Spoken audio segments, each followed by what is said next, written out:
کہ جس کی پیدائش کی خودی میں سمندر کی مچھلیاں ایک دوسرے کو مبارکباد پیش کر رہی ہیں کہ مبارک ہو تمہیں کہ آفتاب و مہتاب کا وہ سورج طلوع ہونے والا ہے، جس کے بارے میں سمندر کی مچھلیاں اور پھولوں کی تتلیاں ایک دوسرے کو مبارکباد پیش کر رہی ہیں کہ تمہیں مبارک ہو وہ آفتاب و مہتاب کا سورج طلوع ہونے والا ہے۔ کون سا آفتاب و مہتاب کا سورج طلوع ہونے والا ہے؟ وہ سورج طلوع ہونے والا ہے کہ جس کے صدقے اللہ پاک نے یہ زمین و آسمان کا شامیانہ سجایا ہے، کہ جس کے صدقے اللہ پاک نے حضرت آدم کی توبہ کو قبول کیا ہے۔ وہ آفتاب و مہتاب کا سورج طلوع ہونے والا ہے کہ جس کے صدقے اللہ پاک نے حضرت یوسف کو یعنی حضرت یوسف کو حسن یوسف عطا کیا ہے، جس کے صدقے اللہ پاک نے تمام انبیاء اکرام کو اس دنیا پر بھیجا ہے۔ وہ آفتاب و مہتاب کا سورج طلوع ہونے والا ہے۔ آئیے ان کی بارگاہ میں چلتے ہیں۔ مولانا عارف رومی رحمت اللہ علیہ مثنوی شریف میں لکھتے ہیں کہ ایک بار کا واقعہ یہ ہے کہ اللہ کے نبی صلی اللہ تعالی علیہ وسلم کے راستے میں اچانک پانی کی ضرورت پیش آئی۔ صحابہ اکرام کے پاس پانی ختم ہو گیا۔ صحابہ اکرام پہنچتے ہیں میرے آقا کی بارگاہ میں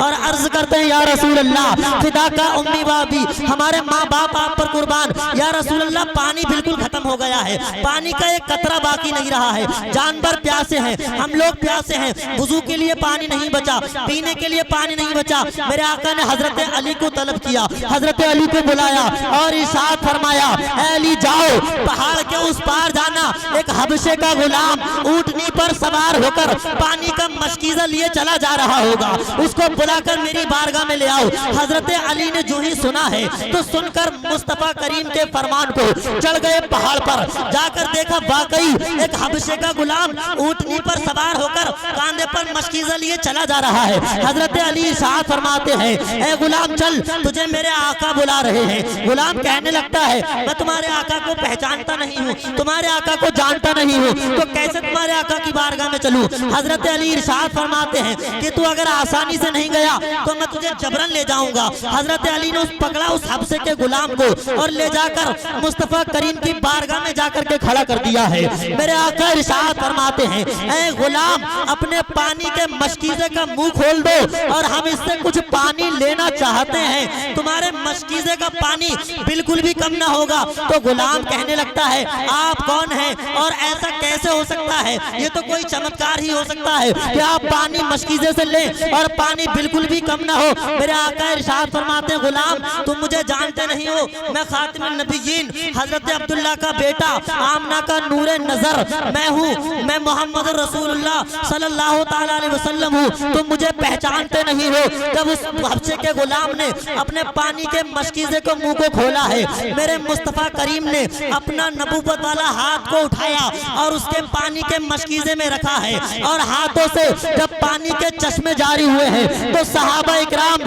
اس پانی کے مشکیزے سے جو چشمے نکل رہے تھے مصطفیٰ کریم کے ہاتھ سے اپنے تمام پانی کے برتن بھر لیتے ہیں، تمام لوگوں پانی سے سیراب ہوتے ہیں، تمام لوگوں نے اپنے پانی کے مشکیزے کو بھر لیا ہے اور بھرا تو بریلی کا امام بولا نور کے دریا لہرائیں،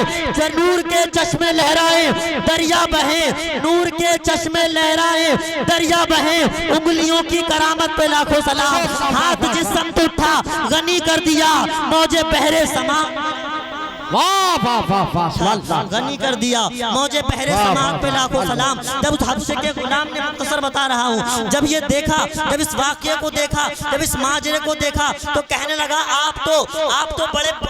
بہت بڑے ہیں، آپ تو مہان ہیں، آپ نے تو یہ چمتکار کر دیا ہے، ایسا کیسے ہو سکتا ہے؟ میرے آقا ارشاد فرماتے ہیں یہ چمتکار نہیں ہے بلکہ یہ معجزہ ہے۔ تو وہ غلام کہنے لگا یا رسول اللہ مجھے بھی کلمہ پڑھا کر داخل اسلام کر لیجئے۔ میرے آقا نے اس کو کلمہ پڑھایا لا الہ الا اللہ محمد رسول اللہ اور اس کو داخل اسلام کر لیا ہے۔ اور وہ حبشے کا غلام جب داخل اسلام ہو گیا، مسلمان ہو گیا، تو میرے آقا ارشاد فرماتے ہیں جب تم ہمارے دین میں آئی گئے ہو، جب تم نے ہماری غلامی کا لبادہ اوڑھ لیا ہے، اب بتاؤ تم کیا مانگنا چاہتے ہو؟ تو وہ غلام عرض کرتا ہے یا رسول اللہ میں دنیا کے تخت و تاج نہیں مانگنا چاہتا، میں کوئی مال و ثروت نہیں چاہتا ہوں، میں کوئی جائیداد نہیں چاہتا ہوں، میں کوئی